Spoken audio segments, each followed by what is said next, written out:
À l'occasion de la Journée de la femme, je vous propose de revenir sur plusieurs grands personnages féminins à travers 2 films et un documentaire, des personnages féminins connus ou moins connus, qui ont réellement existé ou purs personnages de fiction, qui ont, d'une manière ou d'une autre, changé le cinéma.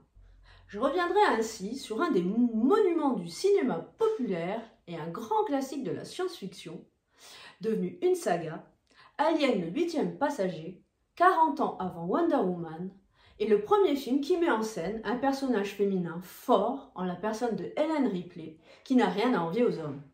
Je reviendrai aussi sur Thelma et Louise, le cultissime road movie des années 90, ces 2 personnages féminins, dignes sœurs d'Ellen Ripley, qui sont devenus des icônes des mouvements féministes.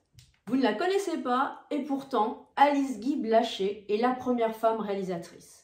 Le documentaire Be Natural, l'histoire cachée d'Alice Guy Blaché propose une enquête passionnante pour découvrir cette pionnière oubliée du cinéma mondial. Dans les années 70, 2 films réalisés par 2 jeunes réalisateurs inconnus connaissent un succès planétaire et une médiatisation inattendue avec Les Dents de la Mer d'un certain Steven Spielberg et Star Wars de George Lucas. Hollywood prend alors conscience que l'horreur et la SF, science-fiction, considérées comme des sous-genres pour adolescents, méritent plus de considération et de budget, et décide alors de mêler dans un même film l'espace et le domaine des extraterrestres avec Alien, le 8e passager. La réelle audace de son réalisateur, Ridley Scott, dont c'est les débuts, c'est son 2e film, et qui frappe un grand coup dans le paysage cinématographique de son époque, est de choisir, pour incarner son premier rôle, une femme, rôle initialement écrit pour un homme. Une femme forte, courageuse et combative, à la tête d'un vaisseau, le Nostromo, et d'un équipage composé d'hommes pour une mission dans l'espace. Et c'est un cataclysme en 1979 à Hollywood qui est dominé par les hommes. Ce sont eux qui produisent, réalisent les œuvres cinématographiques les plus influentes de l'époque. Précurseur, c'est le premier film de science-fiction horrifique dont le premier rôle est une femme et unique survivante, portée par une actrice, une immense actrice. Sigourney Weaver mesure 1m85, elle est encore totalement inconnue du cinéma puisqu'elle vient du théâtre. À 30 ans, sa carrière est lancée, elle devient une icône et son personnage d'Ellen Ripley, une figure féministe emblématique et majeure du cinéma de genre.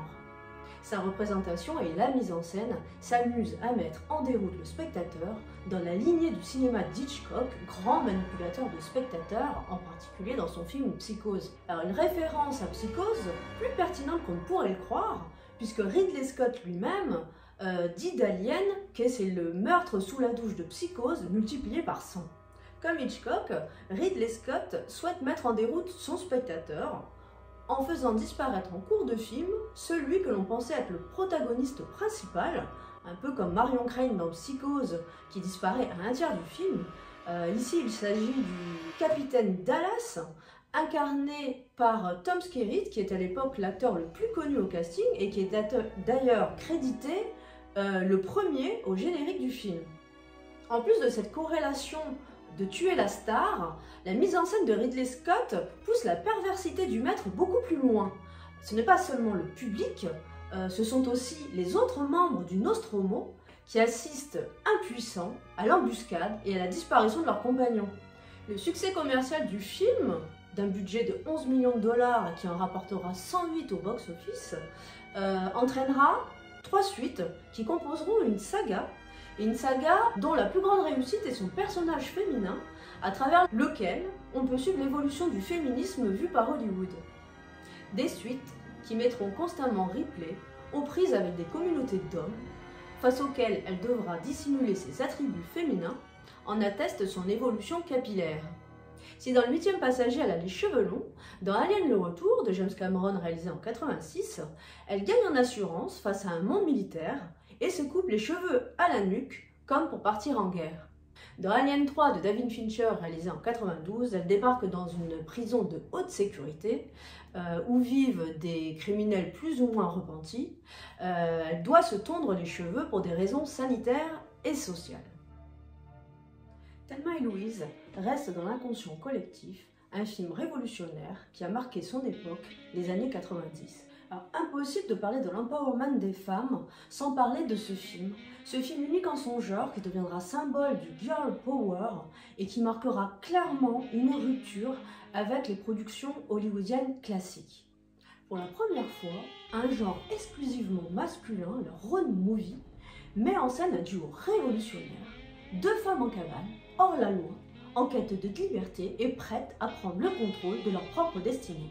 Amusant de se dire que ce film, considéré comme l'un des films les plus féministes des années 90, a été réalisé par un homme, Ridley Scott, oui, encore lui, qui devait à l'origine uniquement produire le film et qui, face aux nombreux refus de réalisateurs qui ont eu peur de réaliser ce film de nana qui n'entrait pas réellement dans les cases et qui n'était pas vraiment une gentille comédie romantique, c'est finalement Ridley Scott qui réalisa ce film. Alors si le film est porté par son duo d'actrices, qu'on ne présente plus Geena Davis et Susan Sarandon, respectivement Thelma et Louise, il y a celle que l'on considère comme la troisième femme du film, qui est peu connue, et qui est la scénariste Callie Khouri. Dans Tout peut changer, documentaire qui est d'ailleurs produit par Geena Davis, Tom Donahue se questionne sur la place des femmes dans l'industrie cinématographique et révèle ce qui se gagère l'une des aberrations de l'industrie du cinéma américain, la sous-représentation des femmes, et se pose la question, et si les femmes comptaient à Hollywood? On y découvre ainsi l'influence sur le film et sur le scénario de Callie Khouri, qui est mis ici en pleine lumière après avoir été éclipsé et resté de nombreuses années dans l'ombre de Ridley Scott. Lassé des genres et des points de vue exclusivement masculins, on lui doit d'être précurseur d'un cinéma dit female gaze, comprenez un cinéma qui emprunte un regard féminin à l'opposition du regard masculin. On lui doit ainsi les scènes les plus mémorables de Thelma et Louise, non sans quelques polémiques à la sortie du film. C'est le cas de la scène de sexe entre Thelma et Gigi. Gigi qui est incarné par Brad Pitt, donc c'est le premier grand rôle au cinéma. Il incarne cet autostoppeur charmeur et arnaqueur. Cette scène est filmée du point de vue féminin. Pour cette scène, Geena Davis, déjà l'âme d'une militante, refusa de se dénuder. Il y a aussi cette scène où Thelma se détache les cheveux, qui peut être vue comme un élan de libération, un cri de liberté face à l'oppression de son mari. Et il y a aussi surtout sa fin. Alors attention, si vous n'avez pas vu le film, je vais gâcher le suspense, mais il est impossible de parler de Thelma et Louise sans évoquer sa fin. Un film qui se termine par une image forte, c'est quelques secondes inoubliables dans le Grand Canyon du Colorado qui resteront pour toujours dans la mémoire du spectateur. Alors, petite précision, il existe une fin de 25 secondes plus supplémentaire qui est la version de Ridley Scott, et qui est une fin qui change radicalement le sens de cette fin que l'on connaît. Alors cette fin, elle montre la voiture qui plonge dans le vide du haut du Grand Canyon, avec les policiers qui se rassemblent au bord du canyon, et Hal, incarné par Harvey Keitel, pour apercevoir l'épave de la voiture, avec également un hélicoptère qui descend dans le canyon. Pour Callie Khouri, finir sur Hal horrifié au bord de la falaise aurait fait de Thelma et Louise des victimes de leur destin que la société inflige aux femmes.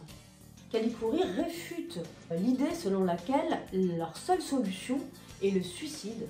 Au contraire, pour elle, il s'agit de continuer. Elle réussit à convaincre Ridley Scott de garder la fin qu'elle avait écrite, celle de l'arrêt sur image de leur voiture fixée dans un éternel envol, et permet à Thelma et Louise d'incarner pour toujours ce moment de l'histoire du cinéma où les femmes ont gagné le droit d'être aussi libres que les hommes. Alors l'aspect révolutionnaire du film, c'est aussi l'alliance de plusieurs genres, a priori masculins, qui sont ici féminisés. Alors c'est tout d'abord, comme on l'a déjà dit, un road movie, puisque l'essentiel du film se déroule à bord d'une voiture, au volant de cette Ford Thunderbird verte décapotable qui représente le voyage vers leur indépendance et le symbole de liberté. Autre genre, c'est aussi un buddy movie, comprenez un film de potes. Thelma et Louise marquent les premiers films considérés les films de nana, de copines. C'est aussi un film policier, puisque fatalement les deux amis sont amenés à devenir des hors-la-loi. Autre genre jusqu'ici typiquement masculin, le western. Et ici, Ridley Scott utilise les procédés cinématographiques des westerns des années 50. L'action principale se déroule sur les routes, au travers des splendides paysages du Grand Ouest américain. De l'Arkansas au Texas, en passant par l'Oklahoma ou le Nouveau-Mexique, pour ensuite finir en Arizona face au Grand Canyon. Le film sera finalement nominé à la cérémonie des Oscars, où il obtiendra le prix du meilleur scénario original en 1992. C'est une première victoire. Nous sommes à l'orée des années 90, où la place des femmes dans l'industrie du cinéma est encore minime, et montre ainsi la route, avec 30 ans d'avance, à ces super-héroïnes comme Wonder Woman, qui envahissent aujourd'hui nos écrans. Rares sont ceux qui connaissent son nom. Pourtant, Alice Guy est la première femme réalisatrice de fiction de l'histoire du cinéma. Beaucoup, dont Iris Bray, dans son ouvrage Le regard féminin, une révolution à l'écran, tentent de réhabiliter la figure de cette pionnière. Et ironiquement, c'est une autre femme, une américaine, qui tente également de réhabiliter celle qui a été oubliée par l'histoire du cinéma dans son documentaire Binatural, l'histoire cachée de Alice Guy Blaché. En voyant ce documentaire, on se demande comment une figure aussi importante dans la naissance du cinéma peut-elle être aussi peu connue. En 1896, ce sont les débuts du cinéma qui viennent d'être inventés, et Alice Guy Blaché réalise et produit à 23 ans son premier film, La Fée aux choux, qui est le premier film réalisé par une femme, le premier film narratif, première fiction de l'histoire du cinéma. Pendant 8 ans, Pamela Biggreen a sillonné le monde, retrouvé les descendants d'Alice Guy Blaché, exhumé des archives et des extraits de films inédits, pour rendre compte de l'extraordinaire inventivité de cette pionnière. Et elle filme autre chose que les films des Frères Lumière, qui se consacrent davantage à la réalité immédiate, à des sujets documentaires, comme l'arrivée d'un train en gare de la Ciotat ou le repas de bébé. Ce sont ainsi pour la plupart des films innovants et révolutionnaires. Elle utilise ainsi des techniques de film qui sont utilisées aujourd'hui, comme le gros plan, la coloration à la main ou le son synchronisé. Elle dirige et contrôle tous les aspects de la production durant 2 décennies et réalisera des milliers de films qu'elle écrit, réalise et produit.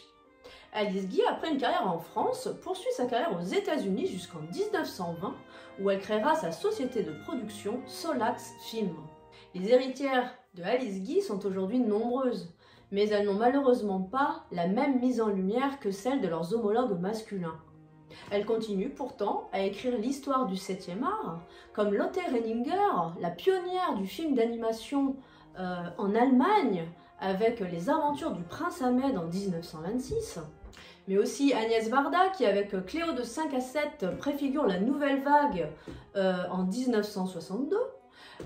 Également Haïfa Al-Mansour qui réalise le premier film en Arabie Saoudite avec Vajda en 2012. En 2018, un prix Alice Guy a été créé pour récompenser le meilleur film français ou francophone réalisé par une femme. Parce que vive le cinéma et vive les femmes!